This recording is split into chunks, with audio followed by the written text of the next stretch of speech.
Тэгээд анхудаа би захиалч гэж хөндлөгдөж. Монголда бол юу ч биш. Сэтгүүлч нэртэй. Нота сэтгүүлч. Миний нэрийг тавиад улсад дандаа анхаарлын тэмдэгтэй. Илтгэл мэлтгэлдээ ороход миний нэр магтсан юмд ороход дандаа нэг үзэл сурдлыг хэлтээс авахд болж байгаа юм уу да ийм эсэргүй хүнийг дангаа урд хойноос анхаарлын асуултын тэмдэг тавьдаг байсан байна. Анхудаа хүлээн зөвшөөрөлтөө дэлхийн уран зохиолд орж ирдэг гэж. Намайг шууд үндэсний уран зохиолыг алгасаад дэлхийн уран зохиолд орж ирсэн гэж үнэлээ. Би та Монголын зохиолчдын эвлийн хорооны гишүүн л бичдэг байхгүй. За энэ гишүүний талаар би чам зүгээр нэг л өгүүлбэр хэлээд хий. Би 1968 онд ажилд оронгуудаа өргөдөл бичээд би Монголын хувьсгалд Монголын зохиолчдын эвлийн гэлдээ гэдэг ингээд өглөө. 20 жилийн дараа бисэж байгаа. 1988 онд бүр 20 жилийн дараа арай гэж хэлсэж байгаа юм. Арай гэж хэлсээд тэгээд л одоо Монголын одоо энэ шагнал үнэлгээний байгууллагын босго миний хувьд ямар өндөр байгаа нь тэр. Дараа нь 30 жилийн дараа би саяхан Монголын зохиолчдын эвлийн шагналаар шагнагдж байгаа юм. Зохиолчдын эвлийн даргын Чилаажав уучлалт гуйгаад бишрэлт билүү нэг тийм газар ирж нэг том дайлга хийгээд уучлалт гуйгаад ах минь таны шагнал 30 жилийн сүүлдэрлээ шүү. Уучлаарай та. Энэ бол Монголын байдал ийм л байна гэж хэлээд 10,000 төгрөг өгсөн. Би 10,000 төгрөгөөс нь одоо нэгдлийн дэвсгэр хийж байхгүй юм учраас 10,000 төгрөгийн нэг үзүүрээс нь жаахан урж аваад төрөвчөндөө хийж агаад за 9 төгрөг нь болов 9,999-ийг би эргээд хандивлъя гэд нэг хандив болгоод өргөчж байгаа.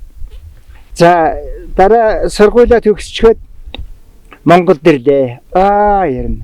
Чигтэйхэн урамжлалтай. 10 дугаар сарын 2-ны өдөр ирлээ. Ихтэй сургуулийн хичээл эхэлж гисэн. Би тэр удсан юм бол би аварт орсон юм.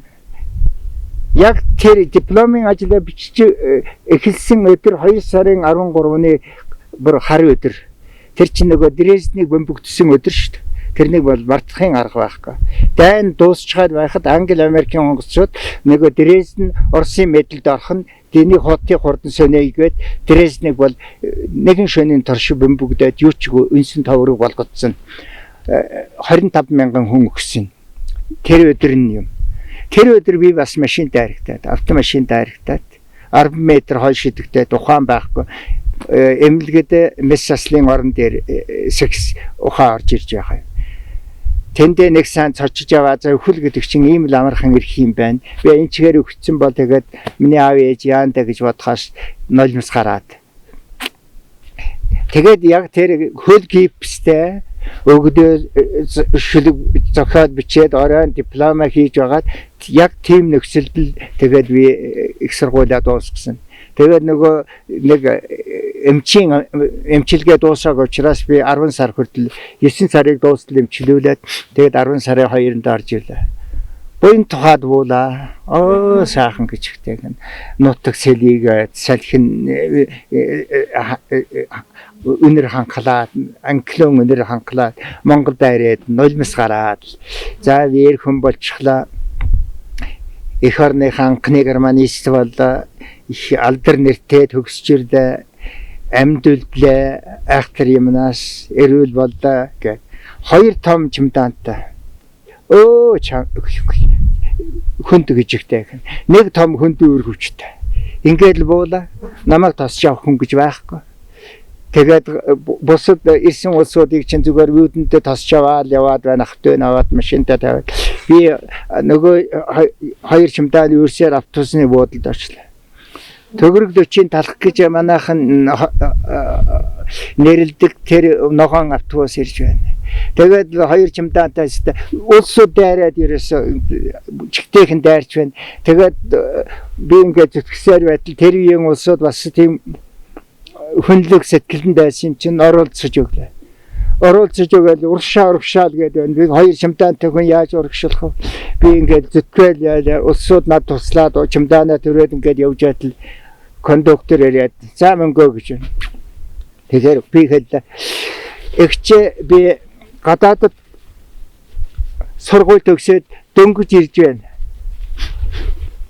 Гэсэн чинь жигтэйхэн өрөвдсөн чи эви хөрх урагшаа яв миний аль наад хүүхдийнхээ юмнаас өргөлццгээ гээл ингээ жигтэйхэн үнтэй тэгсэн чинь нөгөө кондуктор нөгөө жолооч хажууд очлаа хажууд уртлын хаалган зогсож байна тэгсэн чи жолооч миний дүү хаав уух уу гэж байна би бодож их сургууль дээр боё гэлээ их сургуулийн төв байрны хажууд одоо тэр маршны хөшөөний тэнний хүнд тэр буланд авчираад намайг буулгачлаа. Тэгээд ачаагийн минь нөгөө кондуктор гаргалзч өгөөд за одоо яах вэ нөгөө мөн хоёр чемодааны өргөвчөө их сургуулийн төв байрны хаалгаар орлоо. Нэг давхарт 118 гар өрөөнд боловсон хүчний хэлтс байд юм. Хуушаан гэдэг даргатаа аюуш гэдэг зааварлагчтай нөгөө очсон чинь ашгүй байж байна.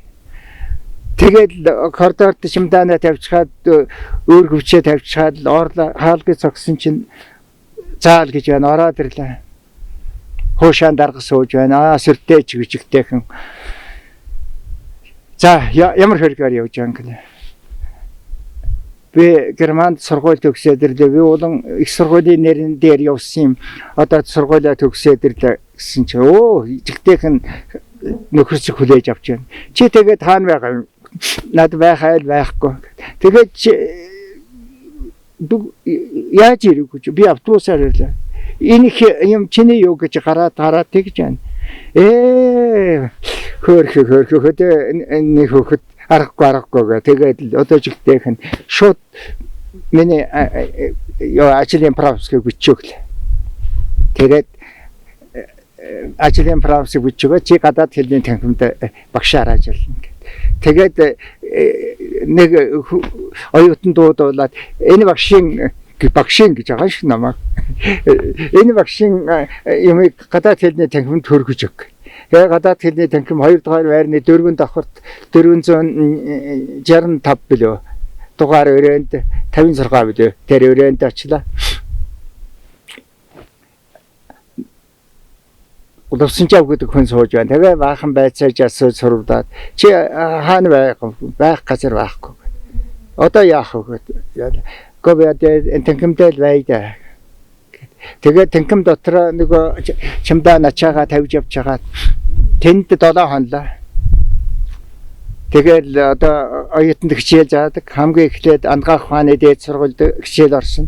Би бүх дөрвөн дээд сургуульд зэрэг герман хэл зааж байсан. Тэгээд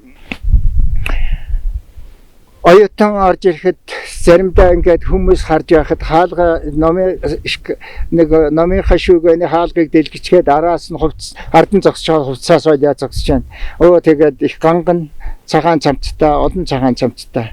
Тэгээд олон эрен зангаагаа зүүсэн нэг их ганган гэлэлсэн хар өстэй залуу. Тэр 68 онд чинь би чинь толгой цогтгол гангчуулын нэг л орж ирлээ л.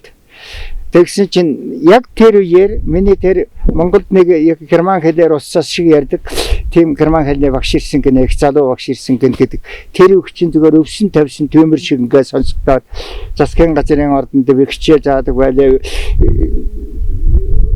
төмөр замын хэрэг эрхлэх газар хичээл заадаг байлаа бүх дарга нарт нь шүү та.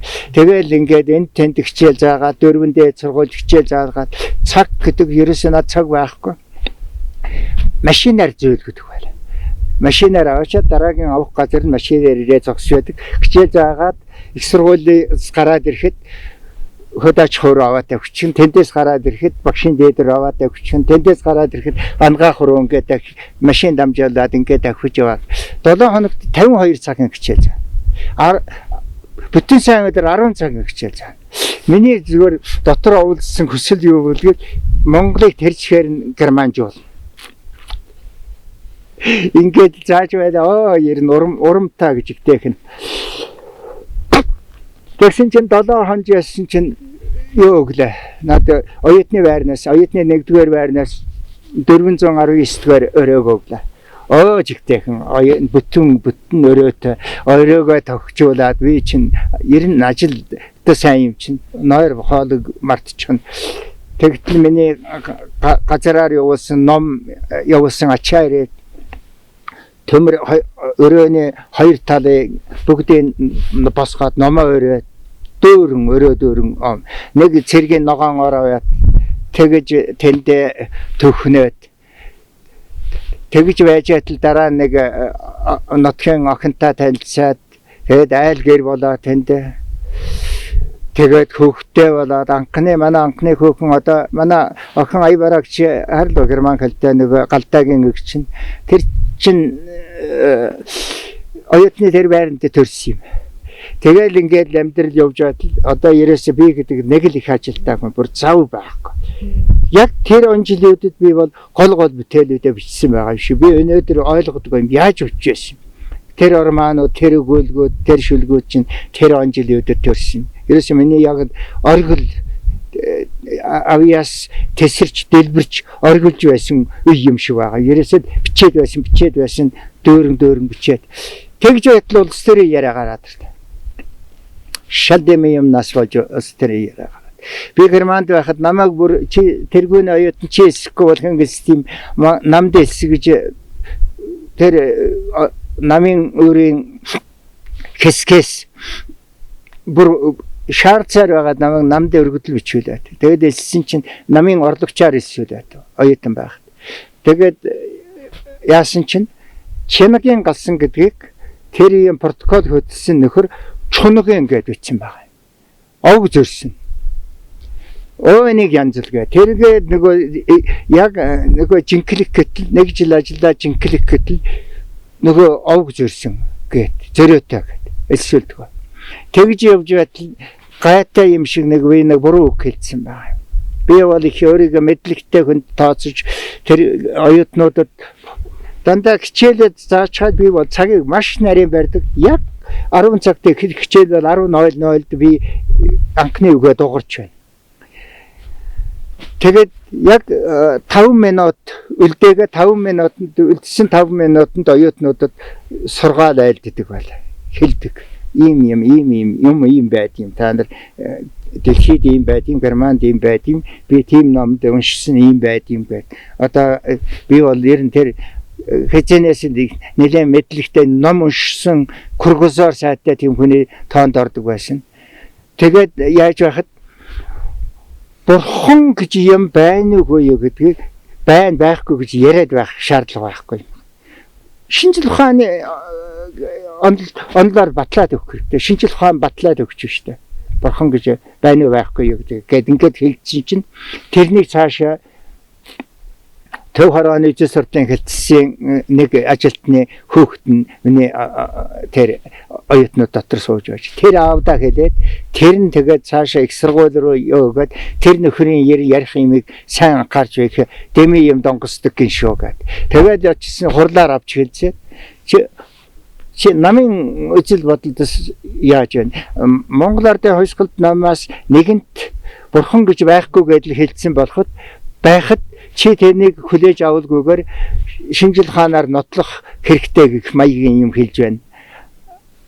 Гэт атеизм бол ер нь бидний үндсэн чиг байхад чи тэрнийг бас дахиж нотлох гэд ингээд байна гэд ингэж яриад хэл аманд ороод бүр сүлд тэр нь дамжсаар байгаад 8 жилийн дараа би хөөгцсөн шүү дээ сургуулиас. Тэгээ бүр хөөгтэй зогсоог залуучуудтай ажиллах сургууль хүмүүжүүлэх ажил хийх эрхээ асуусан. Одоо миний тэр эрхийг ассан юм одоо хүртэл гэвэр. 90 онд би цаг тавигдахад би их сургуулийн дорж гэдэг захирал байлаа. Бид хоёр цагтаа зэрэгэлдээ өрөөнд амьдарч байсан хоёр. Тэнд очиад за найз нь тасарсан ажиллаа эргэж хийдэ гэсэн чинь нөгөөдөх чинь өөдөөс пал хэдлэг хэлдэг байхаа юу. Хэлдэг байгаа да. Найзаа уучлаарай. Нэгэнт Монгол улсын засгийн газраас тийм шийд гарсан учраас их сургууль бие дааж тэнийг шийдэж чадахгүй. Эхлээд засгийн газрын тэр хориг бол цоцлох хэрэгтэй гэхэд тийм юм гэж сая би одоо баг 10 жилийн дараа мэдээд тийм юм тэгвэл их баярлаа. Тэгээд тэр чинь надад бүр шийтгэл биш шагнал болох юм байна. Би тийм мэрэгжлийн хориг авсан хүн болж явъя гэх тэр чигээрээ би тэнийг цоцлуулаагүй. За тэгээд сургуулиас хөөгдөд тэгээд 100-ны турш байцаагдлаа аюулаас хамгаалах яамд. Тэрний аюулаас хамгаалах яамны дээд байгууллага нь ордны засгийн газрын ордны дөрвөн давхарт байдаг намын ханаа шалгах хороо гэж байсан. Тэр бол одоо бүх аюулаас хамгаалах байгууллагуудыг зангидж байдаг гол цөмөн. Тэнд аюур гэж Орос аюур гэж хүн байлаа. Тэр бол миний тамлагч. 100-ны турш яг 6-15 минут дутуу байхад ороод иргэн. Ажил тарахад яг 15 минут дутуу байхад ороод иргэн. Тэгээд орж ирэхээр магнитофон залгаана. Дуу хураагуур залгаад за чи хамсаатан чи хаа вэ хэл. Польшид, Баруун Германд, Америкт хаана байна гэдэг. Над байхгүй, над тийм юм байхгүй. Тэгээд жаахан заа хэл гэж шаардаж байгаад урамгүй болоод унтраач. Тэгээд магаш өглөө 9 цагт байна шүү нөхөр. Дахиад энд байх. Тэгээд өглөө 9 цагт шаргамартаас орж ирнэ. Тэгээд өдөржин тэр коридорт чинь суух сандал гэж байхгүй. Нарийнхан коридорт өдөржин одоо 9 цаг зогсож байгаа. Үдийн амралтаар орцоолаа. Тэгээд зогсоод хаяа өрөөнөөс гарч ирэхэд байж байгаараа би одоохон ирэн шүүгээд тэгээд 2-3 цаг алгуулчихна. Тэгээд ирэхдээ дахиад нөгөө зандарсан үгээрээ байж байгаараа чи нөхөр гээд ингээд л явж. Тэгэл тэр зун л одоо миний ясаа жинхэнэ там одоо тэгээ аюулаас хамгаалахын хүнийг яаж тамалдгийг тэгэд мэдлээ. Тэгээд социализмын нэг их сайхан юм бол ажилгүй хүн гэж байж болохгүй. Чи одоо саятан тэр бомтон ч гэсэн улсад ажил эрхлэх хэрэгтэй. Тэгээд би ажилгүй байж болохгүй социализмын хуулийг зөрчих гэж байгаа учраас би ажил ирээгүй тэд нар надад ирж ажил өгч байгаа юм. Тэгээд үйлдвэрчний төв зөвлөлд хөдөлмөр сонинд очих юм гин. Хөдөлмөр сонин бол намын гишүүн биш хүний ажилд ганц сонин. Очсон чинь ер нь бүгд намын гишүүн л да. Намын гишүүн биш нэ 3-4 хүн би. Би тэнд байдаг. Тэгээд л очсон чинь хөдөлмөр сонд очсон чинь суух гараад өгдөө юм байна. Аяны тэмдэглэл бичээд яатсан чинь хамгийн хүйтэн өвөл 67 оны 1 сарын 7-наас 10-нд би Төв аймгийн Эрдэнэ сантын чиглэлд томилт аваад нэг муу Саранпа 69-т явж байгаа юм. 3 шөнө унтахгүй тэр штабын гэр гэдэг тонж байгаа. Тэр 1 сард хамгийн хөтөн өвөл болсон Монголд ерөөсөө миний мэдхийн хамгийн хөтөн өвөл болсон. Завхны төдөвтөд 66 градус хүрсэн. Төдөв өнөө сайн эрхлэж байхад өөрөө яваад цасан далайн дундах тулалдаан гэдэг том 2-3 нүүр дамжсан том их сайхан тэмдэглэл бичиж байлаа. Тэгэл одоо бичдэг бүхэн ингэж явхад миний тэмдэглэлүүд л одоо уншигчид маш их таалсан. Би өөр цуврал тэмдэглэл бичлээ. Тэр айхтар юм үзсэн хүн чинь бичлэгөөж яах вэ? Бичих орхоотой хүн. Тэгэл бичсэн чинь ерөөсөө миний нэр хэдхэн хоногийн дотор л Монголд таарчлаа. Одоо уншигчдаас шагтал ирээд тэр сурвалжлагч их сайхан бичиж байна гэх. Тэгээд тэр чигээр анхны шагнал аваад. Тэгээд чи нөгөө цагаан хэл дагуулах юм л болчлоо доо. Ер нь одоо бүх редакцуудын шагналыг аваад, бүх шагнал аваад тэр жил Монголын сэтгүүлчдийн өвлийн шагналд нэр дэвшээд би чи тэгээд нэр дэвшгээр л авчихдаг юм бодоод чигтэйхэн гой хувцсалж хаал сэтгүүлчдийн тэр шагнал хурал дээрээд нэгдүгээр нэнд сууж байгаа юм. Холоос босох гэж ярьшиг эндээс сууж агаад яа гээд ингэж бодоод л сууж байсан чи миний нэр байдгүй. Дараа жил нь дахин дэвшлээ. 3 дахь жилээ дэвшлээ өгдөгөө. Тэгээд 4 дахь жил нь дэвшүүлсэн чинь тэгээд манай эрхлэгчид Үзэл сурдлын хэлцээс донго гэсэн гэн. Чи тэр намын биш гишүүн биш хүнийг намын үзэл сурдлын зэвсэгтнүүдийн донд дээд шагнаад яах гээд байгаа нөхөр өгчдэг. Тэгээд дахиж дэвшээг байгаад. Тэгээд л өгдөг юм байна. За тэгээд тэр их олон шагнал дагуулчихсан чинь бас атаархал гэдэг юм гараад ирж байгаа. Нөгөө их сургуульд байсан атаархал чинь одоо төв зөвлөл рүү шилжээд ингээд гараад ирлээ. Миний тухай элдв янзын худлаа өнөө яриад л.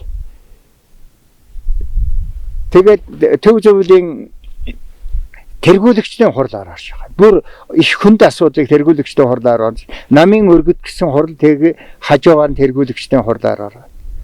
Өдөр 3 цаг тэгсэн хурал шөнө 11 цаг хүртэл хурлдаад. Яста амтаа болгоно авчаа. Ялангуяа тэр Жаданбаагийн наран гэж төв зөвлөлийн нарийн бичгийн дарга байсан нэг эмэгтэй, би тэр эмэгтэйг огт танихгүй.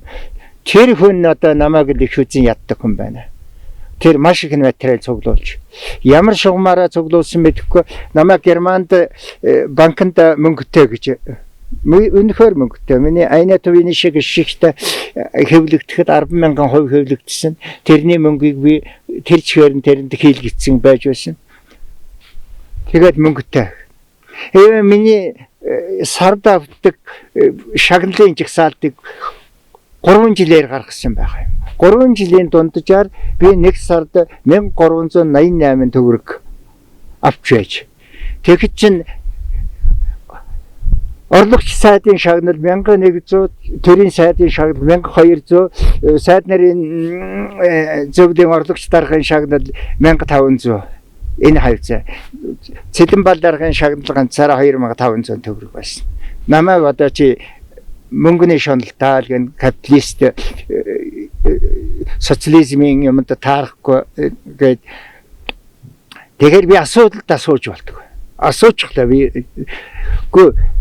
бичиж гэж бичдэггүй намайг сонныхан чинь энэ эрхлэгч чинь дараагийн дугаард хурдан тим юм бичээд гээд ингээд бичүүлдэг юм шүү дээ. Эднэр одоо ингээд сууж байна гэсэн чинь чи тайлбар тавилаа гэдэг.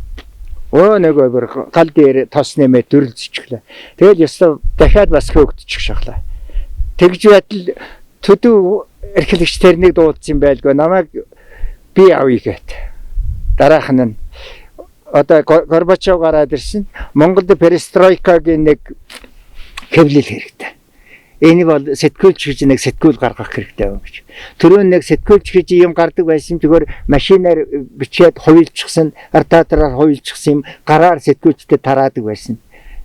Би сэтгүүлч гэдэг сэтгүүл гаргая гэсэн чинь би гаргалаа. Би жил хагас тэр сэтгүүлийг гаргахад ер нь маш их хөдөлмөрсөн, маш их амжилтанд хүрсэн. Тэр бол ерөөсөө Монголыг донслогсон сэтгүүлийн хэдэн дугаар гарлаа. Жилд 4 хүн гарна. Улирлд 1 гардаг. Та тэр нэг 6 дугаар гарлаа. 6 сүүлд зарим дугаарыг чинь 2 дахин нэмж хэвлэж байлаа. Хөдөө гадаанаас улсууд чинь тэр дугаарыг олж авъя гэд шаардахаар яадаг. Тэгээд чинь нэг дугаар нь 3 төгрөг. Би тэгээд өөрөө тэрний чи эрхлэгч нь учраас өөрөө тэнд юу тавилаа. Энийг дугаарыг борлуулсан хүн 60 мөнгөний шагнал дугаар болгоноос 3 төгрөгөөр зараад 2 төгрөг 40 мөнгөний над өгөх хэрэгтэй гэхэд улсууд чинь зүгээр би борлуулъя гэдэг. Би өөрөө хамгийн анхны туршилтыг хийж үзлээ. 30-30-аар боглочихсон юм чинь ингээд 60 сэтгүүлийг гарч гадаа гараад ирсэн чинь яг автобусны буудал төгч дээр Тэнгис кино театрын ардын хэн шалхараа гэж байсан юм. Ерөөсөө яг гадаа буудалтай. Буудал дээр гарч ирээд сэтгүүл гэдэг ингээд задлаадах чинь улсууд чинь дорхоно булаацалдаад аваад явчихж байгаа. 5 минутын дотор 60 сэтгүүл зарчих нь гэдэг чинь 36 төгрөгтэй. Би чи мөнгө сайтай байдаг байсан л да. Тэгсэн чинь тэр 36 төгрөгөөр би ганцхан дараад, ресторанд ороод бодоо сууж байгаа юм. Яны би яг өөрийнхөө хөдөлмөрийн үр шимийг хөртөж байна гэд ингэж бодоход нэг их сайхан санагтаа. Тэгээд ер нь их хүнтэй том сэтгүүлч боллоо. Сэтгүүлчдийн дунд судалгаа явуулсан тэр үеэр тэгэхэд чинь хин шиг үчиг та эрмэлздэг вэ гэдэг. Ингээд төдөв 47. Төдөв шиг гэж 47 хүн. Чанагийн галсан шиг гэж 37 хүн санал өгсөн байна. 3 дахь хүн гэх чинь 21 17 4 3 2 гэсэн ийм жишээтэй. Тэгэхээр чинь одоо төдвөөс бол хоцорчл байгаа юм да хол байгаа юм. Тэр чинь. Тэгэхэд ерөөсө тасархаа байсан байна гэж би дараа нь боддог юм. Тийм зоригтой тийм чансаатай бичдэг гэдэг. Тэгээд байж байтал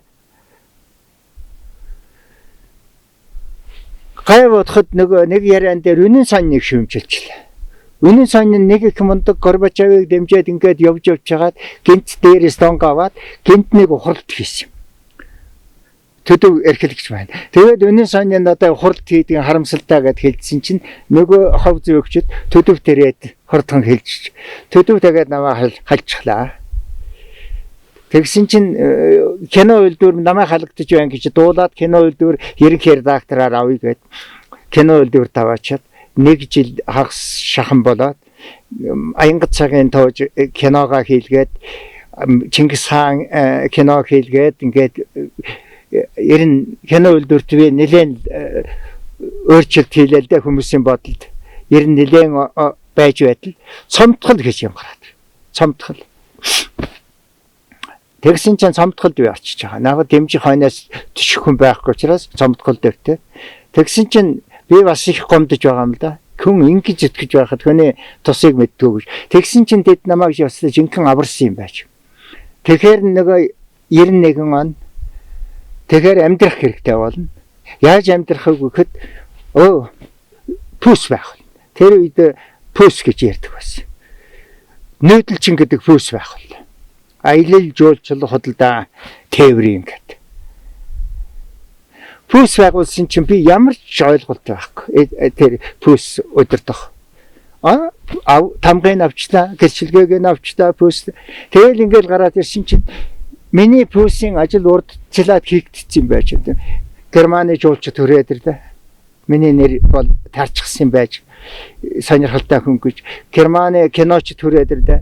Таны танхны кино хийгээд тэгээд кино хийгээд жуулчд хийгээд жуулчдаа аваад авгаа бид хоёр ч нутагтаа ч хоёулахна яста шөнө ажил унтахгүй өдөр амрахгүйгээр ажиллаад би чинь залууч байсан одоо тэгээд моринд ч сайн хөдөөний амьдралыг ч сайн мэдэх юм би нөгөө жуулчдынхаа морийг энэ дээрээ огт нэг ч морь байхгүй байхад тэр үед гар утас гэж юм байсангүй энэ дээрээ тэр шөнө мордоод би ах дүүнрээр хэрн хэсч тавхиад 10 мэлтэй морь цуглуулад ирлээ.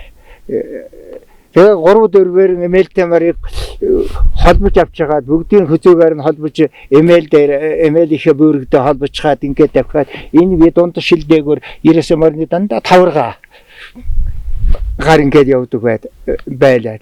Тэгээд улсад энэ сүлд хөгшчүүл ярьд юм. Хүмүүс авгаачвал нөхрөө загнаж байсан гэж.